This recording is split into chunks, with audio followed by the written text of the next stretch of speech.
This is a bonus clip from my conversation with Gnora Mahs. I always end each episode by asking 4 questions about joy, boundaries, and self-care.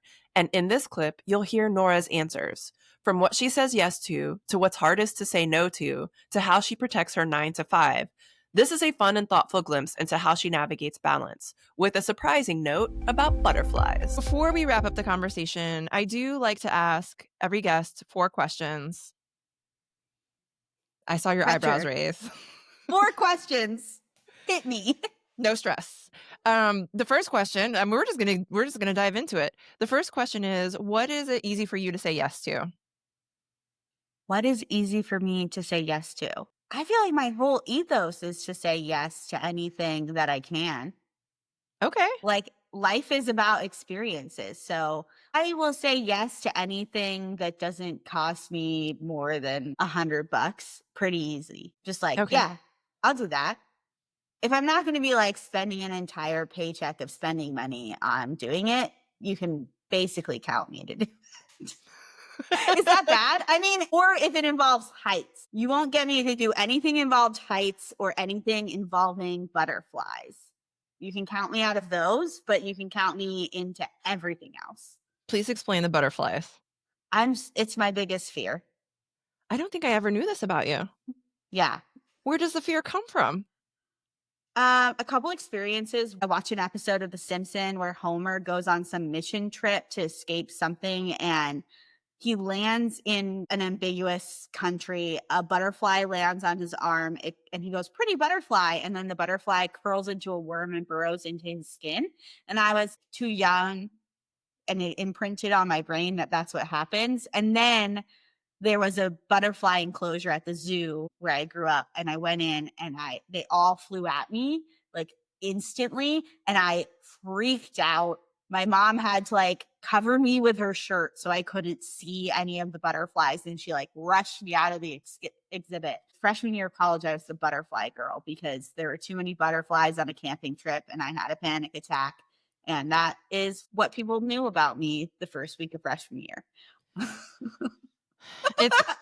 It's wild how those incidents can define us sometimes. But I appreciate you sharing your butterfly story because I learned something new about you. So you talked about a couple of things that you would say no to, butterflies and heights. Is there anything that it's hard for you to say no to? It's hard for me to say no to food-related activities. I love eating new food, and so it's really hard for me to say no to like going and trying a new restaurant or going and doing something with a friend. During restaurant week, I want to go to every single restaurant, and I can't go to every single restaurant because there's a million restaurants. So that's really hard to say no to. It's also really hard for me to say no when someone actually genuinely needs help.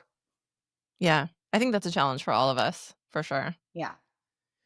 So the last 2 questions are, when it comes to joy or rest or boundaries or self-care, what do you do really well and where do you still struggle? I do really well about the hours I keep for work.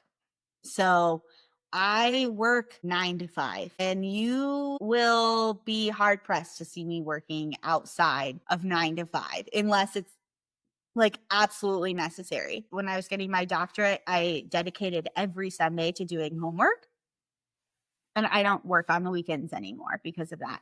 I don't do anything related to work outside of 9 to 5. And I think that's really good. What I could do better is being dedicated to, like, I know that in order to support my mental health, I need to be physically active and be moving my body.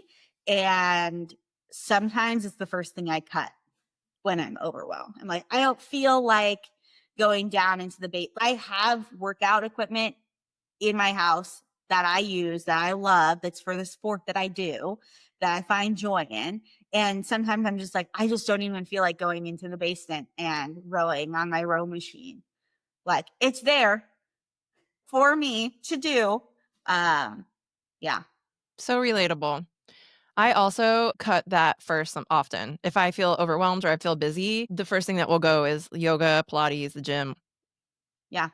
But And those then are the things that help us. Feeds into it because I haven't done it for a week. Now I feel even more hesitant to do it. And then, yeah. It's easy to fall out of the habit. Yeah, it's terrible. But so relatable. I'm with you on that. Thanks for listening to this bonus conversation with Gnora Mahs.